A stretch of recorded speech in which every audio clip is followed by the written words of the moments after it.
우리는 지금 베드로전서 2장 1절 2절의 말씀을 생각하는 가운데 있습니다. 첫 번째로 우리는 이 말씀은 그리스도인의 영적 성장에 대해서 교훈하고 있는 말씀으로서 사도 베드로의 평생의 마음속에 아픔이 되었던 영적 성장의 문제를 다루고 있다라고 말씀을 드렸습니다. 그러면 영적 성장에 방해되는 것들은 무엇인가? 그것은 모든 악독과 모든 기만과 외식과 시기와 모든 비방하는 말이었습니다. 이런 것들은 우리의 영적 성장에 방해가 됩니다.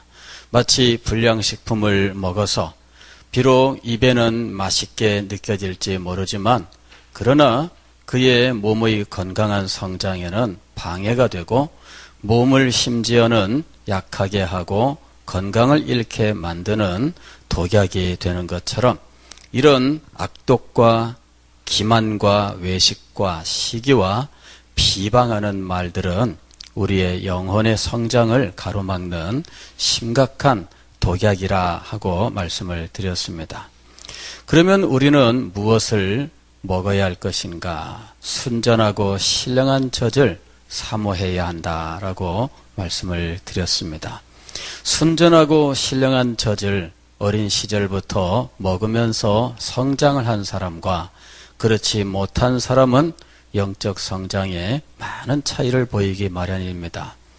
그 사람에게 이미 기존 여러 가지 가치관들 혹은 인생의 어떤 인생관이 이미 세워져 있다면 그런 가운데 하나님의 말씀은 그에게 제대로 들어가지 않습니다. 그래서 자기 속에 있는 모든 것들을 다 버려야 비로소 우리는 순전한 것을 먹을 수 있게 되는 것이죠.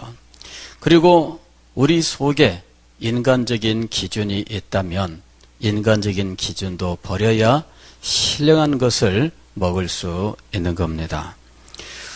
자기 나름대로의 기준이 있어서 모든 것을 자기 기준에 맞춘다면 자기의 신앙 성장도 제대로 이룰 수 없고 교회도 제대로 이루어갈 수가 없게 될 것입니다. 과거에 그리스 신화에 어떤 거인이 있었는데 자기 침대에 나그네를 재우는 동안 나그네의 키가 이 침대보다 크면 다리를 잘라서 침대 크기에 맞추고 나그네의 키가 침대보다 작으면 머리와 다리를 잡아당겨서 이 사람의 목을 뽑아서 그 침대에 맞췄다 하는 이야기가 있습니다. 바로 그런 것이 오늘 우리 속에 있다는 거죠. 자기 속에 있는 이 침대에 모든 것을 갖다 맞춘다면 그러면 그는 영적 성장을 이룰 수가 없습니다. 왜 우리 교회는 이것에 맞춰주지 않을까? 자기 나름대로 생각이 있어서 우리 교회는 왜 이렇게 하지 않을까? 그러면서 맨날 교회를 두고 자기 기준에 안 맞는다고 불평을 하지요. 또 자기 속에 이 침대가 있어서 목사님을 볼 때마다 이 침대에 맞지 않는다고 목사님은 왜 이 침대에 맞춰주지는 않을까? 늘 이런 마음을 가지고 있다면 이런 사람은 영적 성장을 이룰 수가 없는 겁니다. 속에 있는 모든 자신의 생각, 자신의 기준, 자신의 이런 인간적인 생각들을 다 버리고 순결하게 하나님 앞에서 말씀을 듣고 가르치는 대로 순종하는 삶을 살아야 그는 영적 성장의 자리에 나아갈 수가 있는 것이죠. 오늘 우리는 영적 성장에 관심을 기울여야 돼요. 이 사도 베드로가 이렇게 이야기합니다. 순전하고 신령한 젖을 사모하라 그랬어요. 사모한다는 것은 그냥 어쩌다 한번 생각하는 것을 말하는 것이 아닙니다. 사모한다는 것은 늘 생각하는 거죠.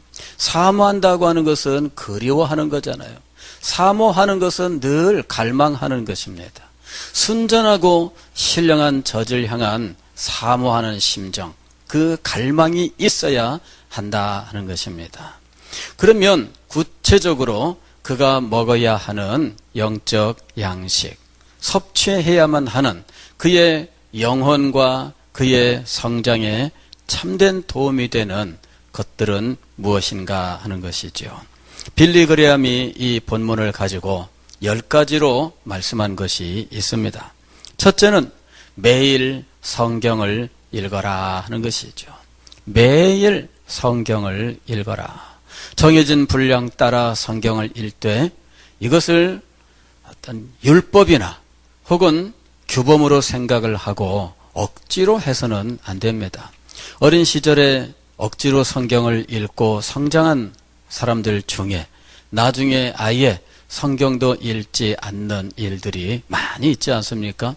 성경은 억지로 읽으면 도움되지 않아요. 그래서 성경 읽기를 하되 이것을 묵상의 재료로 삼아서 자기의 마음을 다스리고 자기의 영혼을 새롭게 하는 하나님의 말씀으로 이 성경을 매일매일 받아들여라 하는 것이죠. 어떤 사람은 성경을 읽는 것 대신에 이 인터넷 설교를 듣는 사람들이 있어요. 매일 이 교회, 저 교회, 이 목사님, 저 목사님 인터넷 설교를 들으러 순례길을 행하는 사람이 있어요. 그래서 일주일 동안 들은 설교의 양이 엄청나죠. 자, 그럴 경우에 그것이 영적 성장에 도움이 되는가? 제가 이 문제를 가지고 많이 고민을 하고 연구를 했는데 이렇게 해서 영적 성장에 도움을 받는 경우는 그리 많지 않다 하는 거예요. 설교라고 하는 것은 그냥 많이 듣는 것이 도움되는 게 아닙니다. 하나님의 말씀으로 듣고 그 말씀을 마음에 새기고 그 말씀의 한 가지 요점이라도 붙들고 순종하는 삶을 살아갈 때 그 말씀이 그의 영혼에 도움이 되는 거예요. 그냥 듣는 것은 유익하지 않습니다. 그리고 많이 듣는 것은 도움되지 않고요. 이것저것 돌아다니면서 듣는 것은 도움이 되지 않습니다. 오히려 그런 설교를 일주일 동안에 20편 듣는 것보다 여러분이 성경 한 장을 진실된 심정으로 무릎 꿇고 읽고 묵상하며 기도하고 그 성경 말씀이 가르치는 것을 따라 순종하려고 하는 것이 훨씬 더 여러분의 영혼에 도움이 된다 하는 거예요. 인터넷 설교를 클릭하고 일주일에 몇 개씩 들어가는 이런 삶을 사는 사람들이 있어요. 자기의 지적 호기심을 만족시키고 남들은 듣지 않는 걸 들으면서 만나서 누구 설교가 어떻더라 누구 설교가 어떻더라 말하는 동안에 자기의 자만심은 만족시킬 수 있을지 모르지만 그러나 자신의 영적 성장에는 참된 도움이 되지 않는다 하는 거예요. 그래서 영적 성장에 말씀 섭취가 첫 번째 온다 할지라도 그것은 성경 말씀을 읽고 묵상하는 것을 의미하는 것이지 여러 설교를 듣느라 돌아다니는 것을 의미하는 것은 아니다 하는 거예요. 오늘 우리는 하나님의 말씀이라고 할 때에 그 기본이 언제나 이 성경 말씀에 있다고 하는 사실을 분명히 기억을 해야 됩니다. 과거에 어떤 분이 유명한 목사님의 설교집을 놓고 그것을 읽고 이것을 내가 다 읽으리라. 로이드 존스 목사님의 로마서 강해였어요. 이거는 한 권에 한 500페이지 되는 책이 14권이나 되는 방대한 분량의 설교집입니다. 그러니 이게 순수하게 책으로만 따져도 이게 몇천 페이지가 될 거 아닙니까? 그죠? 그러니까 이 몇천 페이지 되는 이 책을 내가 다 독파를 하리라 작정을 했어요. 그리고는 독서실을 끊어놓고 직장을 마치면은 이제 집에 안 가고 독서실에 가서 이 책을 읽고 집에는 11시, 12시에 들어간 거예요. 근데 그렇게 결심하고 하지만 언제나 얼마큼 가다가 중단하고 조금 가다가 중단하고 독파를 못했어요. 몇 년을 두고도 하질 못했어요. 저한테 와서 그 고민을 이야기했습니다. 목사님, 제가 로이드 존스 목사님을 좋아하고 그 설교의 은혜를 받고 참 너무너무 사모하는데 제가 읽다가 다 읽지 못하고 또 중단하고 계속 그러고 있습니다. 어떻게 하면 좋겠습니까? 제가 그분에게 처방을 내렸어요. 이거는 매주일 선포된 메시지인데, 한 주에 한 번 선포된 메시지인데 그거를 하루에 10편을 읽으면 도움이 되겠나? 하루에 10편 읽으면은 소화불량, 급체 이게 걸려가지고 당신은 하나님의 말씀을 듣는 게 아니다 그러면은. 그렇기 때문에 이 메시지를 하루에 하나씩만 읽어라. 하나씩만 읽어라. 하루에 한 편을 읽고 그리고 그 메시지를 묵상하고 그 메시지를 순종하기 위해서 노력을 하라 이거죠. 하루에 하나만 읽으면서 그 내용을 정리하고 그리고 순종하려고 하라. 그래야 소화불량에 걸리지 않는 겁니다. 이분이 제가 이야기한 이 말을 듣고 목사님 한번 제가 해보겠습니다. 그러더니 1년 반 만에 저한테 다시 이야기를 했는데 목사님 제가 다 읽었습니다. 14권을 한 달에 한 권 정도 속도로 읽어나간 거예요. 어떤 방식으로? 하루에 한 편 보는 방식으로. 메시지는 많이 듣는다고 도움되는 거 아닙니다. 근데 메시지를 수없이 많이 듣고 또 이런저런 목사님의 메시지를 다양하게 들으면서 그렇게 나날을 보내는 사람들이 있어요. 그럴 경우에 도움되지 않습니다. 아무리 마음이 넘쳐나도 하루에 설교를 몇 편씩 들으면서 그렇게 몽땅 들었다고 해서 도움 안 됩니다. 어떤 분이 제 설교를 듣고 나서 전화를 했어요. 목사님, 제가 이번에 무슨 설교를 들었는데 너무너무 좋아서 밤새도록 들어가지고 이틀 만에 10몇 개의 설교를 다 들었습니다. 10몇 번 진행된 메시지를 다 들었대요. 이거 참 그렇게 열심히 다 들으셨습니까? 그랬더니 너무너무 좋습니다. 막 그러면서 또 막 그래요. 그러더니 또 한참 있다가 목사님 제가 또 무슨 그 시리즈를 들었는데 이거 너무 좋아가지고 이것도 역시 사흘 만에 다 20개 설교 그거를 다 들었습니다. 이거. 엄청나죠? 열정이 넘쳤습니다. 그러나 그게 과연 그 사람의 영혼에 도움이 되었을까? 여러분, 결과를 말씀드리면 도움이 되지 않았습니다. 들을 때는 좋고 들을 때는 뭔가 되는 것 같은데 그러나 메시지는 메시지예요. 한 편 한 편이 그 우리의 영혼에 분명한 어떤 교훈을 담고 있고 그 교훈을 마음속에 새기면서 이 교훈을 내가 알고 있었는지 모르고 있었는지 혹은 이 교훈을 내가 순종하고 있었는지 거역하고 있었는지 이런 것들을 점검하면서 메시지로 자기의 마음과 영혼이 변화되어야 하는 거죠. 그런데 한꺼번에 10개를 듣고 이틀에 걸쳐서 20개를 듣는다면 이거는 그야말로 중독 현상이지 메시지가 그의 영혼에 작용할 틈이 없어요. 메시지가 영혼에 작용하지 않는데 무슨 도움이 되겠습니까?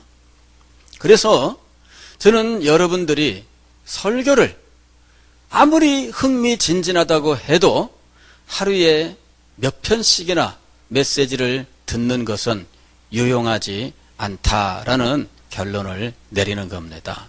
정 듣기를 원하신다면 하루에 한 편을 듣는 게 좋습니다.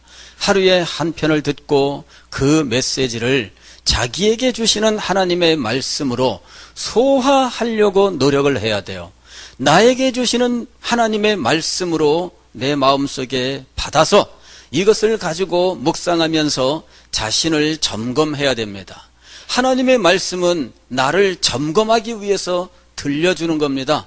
내 영혼의 상태를 점검하고 내 마음의 상태를 점검하고 내 신앙생활의 모든 모습들을 점검하면서 하나님의 말씀이 내 영혼을 찌르고 내 마음을 감동시킬 때까지 그 말씀을 붙들고 묵상하면서 기도해야 되는 거예요. 그래야 비로소 그 사람의 영혼에 이 말씀이 역사하기 시작하는 겁니다. 하루에 설교를 5편을 들었습니다. 10편을 들었습니다. 그럴 경우에는 그의 영혼에 역사하는 것이 없어요. 어떤 분들은 나는 그동안에 공부도 많이 했고 노력도 많이 했기 때문에 나는 가능하다 이렇게 생각하는 분이 있을지 몰라요. 그러나 여러분, 교만입니다. 아무리 대단한 사람도 그 많은 교훈을 한꺼번에 자기에게 적용하면서 그것을 가지고 영적 성장을 이룰 수는 없어요. 하나하나 붙들고 집중을 해야 됩니다. 그래야 변화에 이를 수 있는 거예요. 집중하지 않으면은 변화에 이를 수 없습니다. 지식으로는 쌓일지 모르지만 변화에 이르지는 않아요. 왜? 집중하지 않기 때문에 그의 생각과 마음이 변화될 틈이 없습니다. 변화되기도 전에 다른 것이 또 들어오고 변화되기도 전에 다른 것이 또 들어오고 그래서 변화되지 않는다는 거죠. 이러니 그런 삶을 아무리 오래 산들 영혼에 무슨 변화가 있겠어요? 변화가 일어나지 않습니다. 그래서 정말 메시지를 잘 사용하는 사람은 집중을 할 줄 알아요. 집중을.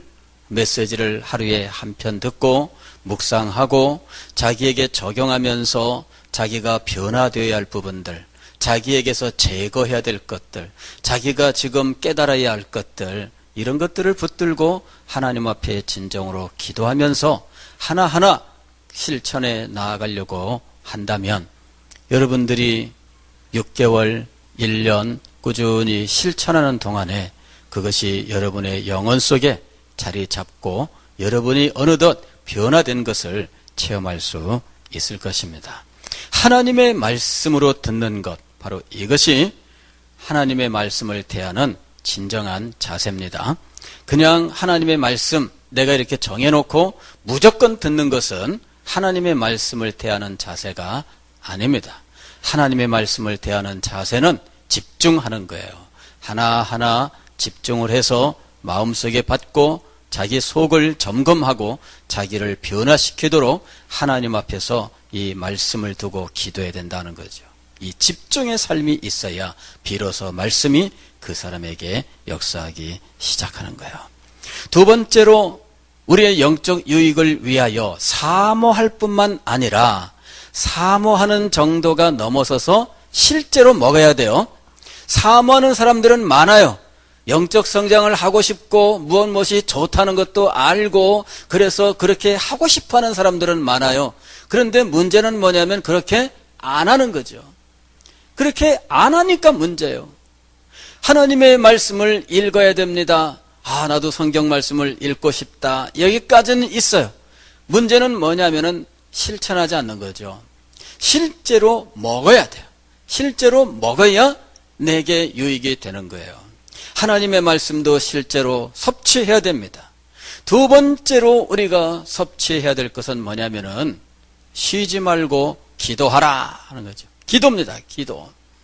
말씀은 기도가 같이 가야 진정으로 우리에게 소화가 되게 돼 있어요. 아까 제가 말씀을 드렸잖아요. 말씀을 성경을 읽었습니다. 혹은 메시지를 들었습니다. 그 다음에는 어떻게 해야 돼요? 묵상하고 기도하라 이것이죠. 기도가 같이 가야 됩니다. 기도가 없다면 그는 말씀을 소화시킬 수가 없어요. 왜 10편의 설교를 하루 종일 듣는 것이 도움이 되지 않느냐?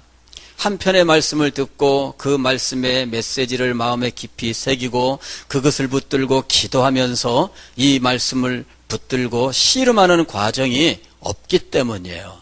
그런 과정이 없이 10편의 설교를 듣는 것보다는 그런 과정을 하기 위해서 설교의 3분의 1이라도 듣고 들은 그 말씀을 붙들고 씨름하면서 기도하면서 하나님의 말씀으로 자신이 새로워지려고 노력하는 것이 자신의 영혼을 위해서는 훨씬 더 유익한 거예요. 그러니까 기도가 따라가야 됩니다. 말씀을 듣기 전에 기도하고 성경을 읽기 전에 기도하고 또 묵상하고 기도하고 정리하고 기도하고 이와 같은 기도가 있어야 비로소 하나님의 말씀이 우리 속에서 역사하기 시작하는 거예요. 기도가 없으면은 말씀의 은혜가 작용하지 않아요. 하나님의 말씀은 살았고 운동력이 있다고 말씀하고 있습니다. 저도 이 말씀을 붙들고 하나님 앞에 기도했어요. 주님, 하나님의 말씀은 살아있고 운동력이 있다고 하였고 좌위의 날선 어떤 검보다도 예리하여 우리의 혼과 영과 및 관절과 골수를 찔러 쪼갠다고 하셨는데 주님, 정말 이 말씀이 맞습니까? 그러면서 기도를 했어요. 이 말씀이 맞다면 말씀을 대하는 나의 영과 혼과 및 관절과 골수에도 이 말씀의 능력이 나타날 것이지만 내가 이 말씀을 가지고 전할 때에 듣는 사람들 속에 이런 역사가 나타나야 되지 않느냐 하는 거예요. 그걸 붙들고 하나님 앞에 기도했습니다. 이 말씀이 진실입니까? 아닙니까? 제 사역 속에 제가 말씀을 전할 때 이런 일들이 일어나지 않는 것은 저의 잘못입니까? 말씀이 잘못입니까? 제가 붙들고 기도를 드렸어요. 그런데 여러분, 이 말씀이 우리에게 역사하기 위해서 필요한 것이 있었다는 거죠. 그게 무엇이냐면은 기도예요. 기도가 있어야 말씀이 비로소 우리에게 작용하는 거예요. 가령 우리가 음식을 섭취합니다. 입에다 넣고 이것을 씹잖아요. 그럴 때 이 음식을 잘게 부수고 그 다음에 우리의 침이 거기에 섞이면서 그때부터 이 음식이 소화가 되기 시작하는 건데 이 음식의 소화는 위에서 이루어지는 것이 아니라 소화의 대부분은 어디서 이루어지고 있느냐면은 입에서 이루어지고 있는 거예요. 그래서 음식을 섭취하고 소화를 시키고 이것이 우리 몸에 진정으로 영양으로 흡수되기 위해서 어디에서 가장 정성을 기울여야 되느냐 하면은 음식을 씹는 동안에 이 씹는 이 일에 정성을 기울여야 되는 거죠. 그래서 이 씹는 일을 가르치는 사람들이 있어요. 씹을 때 한 수저 먹고 뭐 30분을 씹어라 뭐 이러는 이야기를 하는 분이 있습니다. 그런 말 들어본 분 계세요? 그런 말 들어봤죠? 한번 한 수저 놓고 30분 씹어라 이런 말 들어보셨죠? 연세 드시면 드실수록 오래 씹는 것이 좋고요. 그 다음에 건강이 약할수록 오래 씹는 것이 좋고요. 그리고 건강을 아주 튼튼하게 유지하고 싶으면은 오래 씹는 게 좋다는 거예요. 왜 그럴까요? 소화는 위에서 시작되는 것이 아니라 어디서 시작된다고요? 입에서 씹고 침을 섞는 이 과정 속에서 소화가 대부분 거기서 이미 이루어지는 거예요. 그것이 위로 넘어가면은 비로소 위에서 이것을 잘 섞어가면서 소화하는 거예요. 근데 이 과정이 없어. 무조건 허겁지겁 막 넣어. 그럼 어떻게 돼요? 야, 이 녀석아 체한다. 야, 이 녀석아 체한다. 뭐예요? 입에서 충분히 씹는 일이 필요한 거죠. 기도는 뭐냐 이거예요. 기도는 뭐냐? 바로 이 씹는 과정이에요. 씹는 과정. 하나님의 말씀을 읽고 메시지 선포를 듣고 그럴 때마다 무조건 삼키면 어떻게 돼요? 소화가 안 됩니다. 그리고 그렇게 삼킨 거를 비록 소화는 시킨다 할지라도 몸에 유익하게 작용하지 않아요. 충분히 씹어줘야 돼요. 요 씹는 과정이 기도예요. 기도가 따라줘야만 말씀이 역사하는 겁니다. 말씀은 은혜롭고 능력 있게 우리에게 역사해야 되는데 기도가 없으면은 말씀이 은혜롭고 능력 있게 역사하지를 못하는 거예요. 그러므로 말씀을 듣는 사람들은 항상 기도를 해야 돼요. 하나님, 저를 향하여 말씀해 주시옵소서. 저에게 하나님의 뜻을 들려주옵소서. 저의 마음속에 하나님의 뜻으로 변화의 은혜를 주옵소서. 제가 이 말씀을 깨달아 알도록 성령 역사하여 주옵소서. 계속해서 하나님께서 말씀해 주시기를, 그리고 이것이 자기의 영혼을 변화시키고 삶을 변화시키기를 위해서 기도해야 돼요. 이 일을 매일매일 여러분들이 매일 성경 읽기 혹은 메시지 한 편 듣기와 함께 진행해 나간다면 이 말씀이 여러분 속에서 능력 있게 은혜롭게 역사하기 시작할 거예요. 자, 그리고 세 번째로는 무엇이냐면은 성령을 의지하라. 성령을 의지하라. 즉, 하나님의 말씀은 인간의 지혜로 접근을 하면 반드시 실패를 하게 돼 있어요. 어떤 사람이 공부를 잘하고요, 탁월한 지성을 가질 수 있지만 이런 인간의 지성을 가지고 하나님의 말씀을 대하면 하나님의 말씀은 그 사람에게 닫혀지게 되어 있어요. 제가 대학 시절에 서양사의 아주 원로가 되는 교수님으로부터 이 강의를 들으면서 얼마나 감동을 많이 받았는지 몰라요.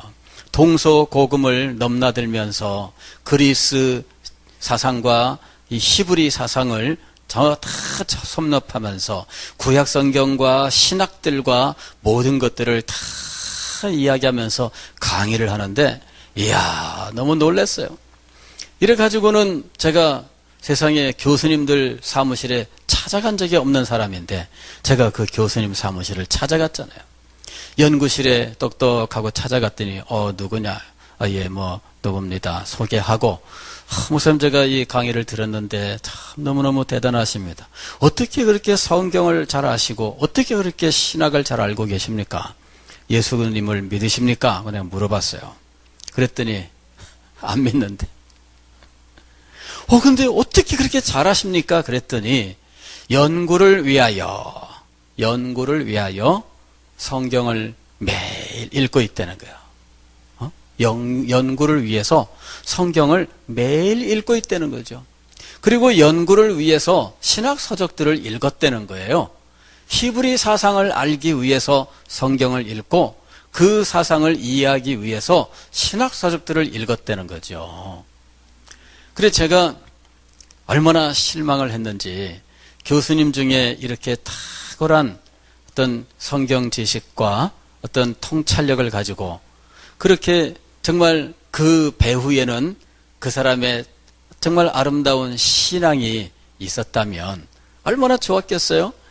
그랬는데 그게 아니었던 거죠. 그래서 제가 실망을 했어요. 근데 이분이 제가 나올 때 책을 몇 권 선물을 하시더라고. 잡지인데 월간지, 기독교 월간지라 그러면서 여기에 내가 기고한 글이 있다는 거예요. 아니, 믿지도 않는 분이 무슨 교회에 대해 할 말이 있다고 이 교계 잡지에 글을 기고하는지. 그래서 제가 참 속으로는 참 교회도 안 다니는 분이, 예수도 안 믿는 분이 어떻게 그런 걸 하시는가.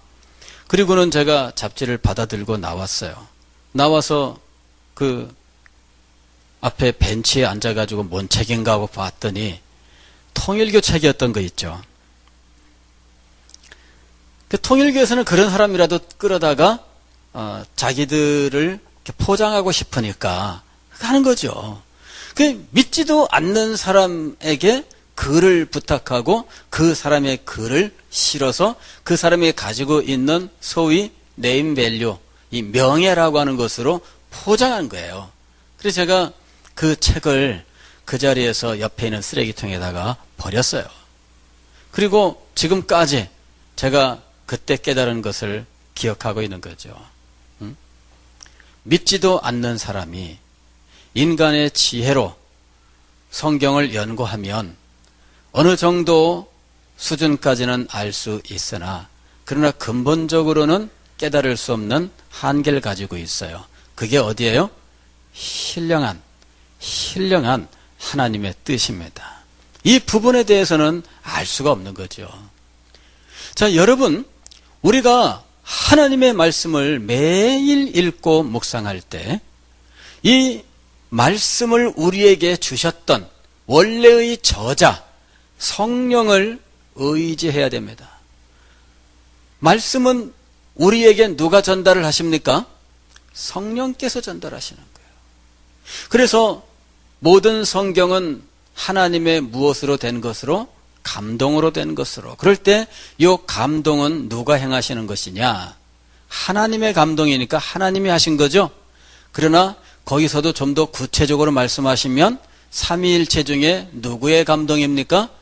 성령의 감동이에요. 성령의 감동. 그래서 우리는 성령을 의지해야 됩니다. 하나님의 말씀을 읽는 것과 하나님의 말씀을 듣는 일에서 성령을 의지해야 돼요. 또한 우리가 하나님의 말씀을 깨달은 대로 순종의 삶을 살기 위해서도 성령을 의지해야 돼요. 내 뜻과 내 힘으로 하나님의 말씀을 따라 살려고 하면 실패합니다. 하나님의 말씀은 인간적인 힘으로 행할 수 있는 것이 아니에요. 스룹바벨에게 하나님께서 주신 말씀이 그겁니다. 이는 힘으로도 되지 아니하며 능으로도 되지 아니하며. 하나님의 성령이 우리 속에 역사해야 돼요. 성령이 우리에게 힘을 줘야 됩니다.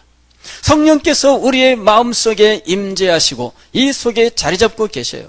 그래서 성령과 함께 해야 됩니다. 기도할 때에도 성령과 함께 해야 되고 하나님의 말씀을 대할 때도 성령과 함께 해야 되고 이 말씀을 순종하며 살아가는 삶에도 성령과 함께 해야 돼요. 성령에 의지하라. 성령을 의지하는 이 삶을 우리는 성령 충만이라고 부르는 거예요. 즉 성령의 다스리심에 순종하라 이거죠. 이게 성령 충만입니다. 성령 충만을 받으라 이 말은 무엇이냐면은 성령을 의지하고 성령의 다스리심에 순종하라 그 말이에요. 그럴 때에 그는 진정으로 성령께서 인도하시는 곳까지 가게 돼요. 성령께서 가시는 곳까지 가고 성령께서 멈추는 곳에서 멈추는 삶을 살게 돼요. 하나님의 말씀이 하나님의 음성으로 우리에게 들려지면서 우리의 일상생활 속에 하나님의 말씀이 들려지기 시작해요.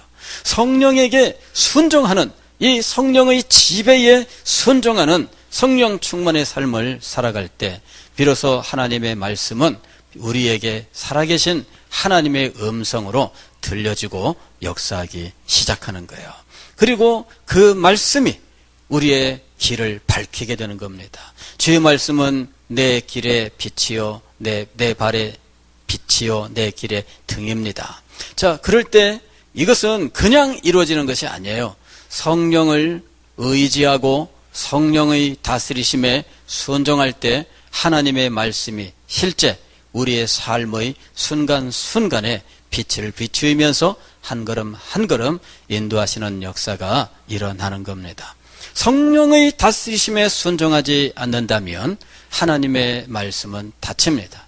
그리고 그가 아무리 성경을 많이 읽고 아무리 메시지를 많이 듣는다 할지라도 그에게는 하나님의 말씀이 어두운 밤거리처럼 어둡게 될 뿐입니다.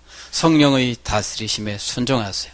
성령께서 여러분의 마음속에 역사하실 때 성령의 역사는 항상 선한 마음으로 나타납니다. 성령의 역사는 항상 하나님께 대하여 아멘의 마음으로 나타납니다. 그래서 하나님의 뜻에 아멘하고 하나님께서 인도하심에 선한 마음으로 작용할 때 여러분은 순종하셔야 돼요. 그래서 성령의 다스리심이 여러분의 마음속에 나타나는 거예요. 이런 성령의 다스리심이 우리의 마음속에 나타날 때 순종하면 성령 충만의 자리에 나아갑니다. 그러나 거역하면 성령 충만의 자리에 나아갈 수가 없어요. 여러분의 마음속에 선한 생각이 일어나십니까? 여러분의 마음속에 하나님이 기뻐하실 만한 생각이 일어나십니까?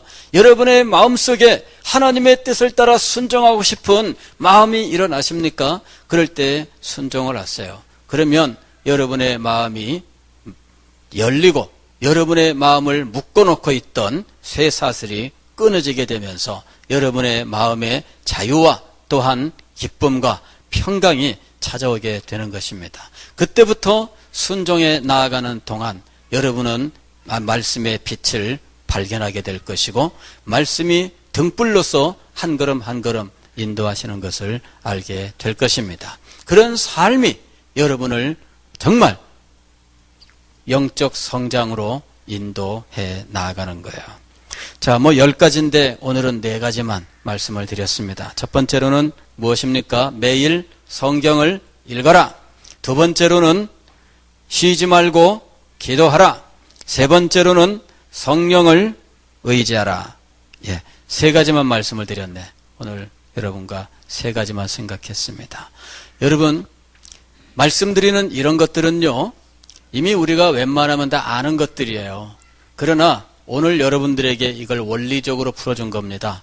이 말씀들을 잘 기억하고 여러분 순종하세요. 그러면 주님께서 여러분에게 역사하실 줄 믿습니다.